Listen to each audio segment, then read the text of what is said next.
নমস্কার বন্ধুরা, আপনারা সকলেই সুস্থ আছেন ও ভালো আছেন। আপনাদের সামনে হাজির হলাম আপনাদের প্রিয় গোপা। আজ আমার মা বোনেদের বলবো, সবাই তো গুরুর কাছে দীক্ষা নিয়েছেন, তাই তাদের উদ্দেশ্যে কিছু নিয়ম আছে।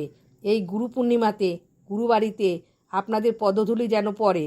এই দিন গুরু বাবা গুরুমাকে সাধ্যমতো নতুন বস্ত্র দক্ষিণা দিতে হয় এবং তার আশীর্বাদ পাওয়ার জন্য তাদেরকে প্রণাম অবশ্যই করবেন। যারা গুরুবাড়িতে একান্ত যেতে না পারেন তারা গুরুবাড়িতে সাধ্যমতো কিছু দক্ষিণা বা উপহার পৌঁছে দিবেন আগে থাকতে। এতে গুরুর আশীর্বাদ থেকে বঞ্চিত হবেন না, ভাববেন এটা সবথেকে বড় মহৎ কাজ। তাই আপনাদের উদ্দেশ্যে বলতে চাই, গুরুর কাছে দীক্ষা নিয়ে ভাবছো মনে সবই হলো, তা নয়, কিন্তু তা নয়, নিষ্ঠাসহ যদি না পালো। বন্ধুরা, তাহলে আমার কথাগুলো যদি ভালো লেগে থাকে তাহলে আমার চ্যানেলটি সাবস্ক্রাইব করবেন ও লাইক